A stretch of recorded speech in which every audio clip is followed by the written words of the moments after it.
ബിസിയാണോ ചേച്ചി? ഈ ഈ വീടിന്റെ ഒരു കളർ തീമേ ചേച്ചിയുടെ ഐഡിയ ആന്ന് പറഞ്ഞു. അപ്പം മൈക്ക് കട്ട. എല്ലാം ഒരു ഈ കളർ തീം ഭയങ്കര ഡിഫറന്റ് ആണല്ലോ. ഒന്നില്ലെങ്കിൽ വൈറ്റ് അല്ലെങ്കിൽ ഒരു സിംഗിൾ പെയിന്റ് ആണ് എപ്പോഴും നമ്മള് വീടിന് പ്രിഫർ ചെയ്യാറ്. പക്ഷെ എനിക്ക് ഈ കളേഴ്സ് ഭയങ്കര ഇഷ്ടപ്പെട്ടു. എങ്ങനെ ഈ ഐഡിയയിലേക്ക് എത്തിയത് ഈ ഒരു കളർ തീം?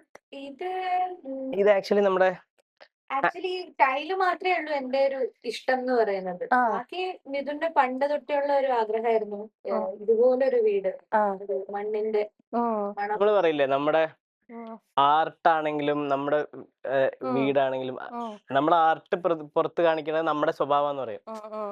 അപ്പൊ ഒരു വീടൊരു ആർട്ടിസ്റ്റിന്റെ വീടാവണം എന്നുള്ളൊരു അതായത് എനിക്കൊരു പ്രോപ്പർ ഒരു ബോക്സ് വേണ്ട എന്നുള്ളൊരു ഇതുണ്ടായിരുന്നു. ഒരു സഫോക്കേഷൻ വേണ്ട. ഓക്കെ. ഈ വീടിന്റെ പേര് ഭയങ്കര സ്പെഷ്യൽ ആയിട്ട് എനിക്ക് തോന്നി. നിങ്ങൾ ഒരു കരിയർ ആയിട്ട് കുറച്ചും കൂടെ അടുത്ത് നിൽക്കുന്ന ഒരു പേരാണല്ലേ, പാട്ടുപൂര. ഈ പേരെങ്ങനെ, ആരാ ഈ പേരിന്റെ ഒരു ഫസ്റ്റ് മുതലാളി ആരാ?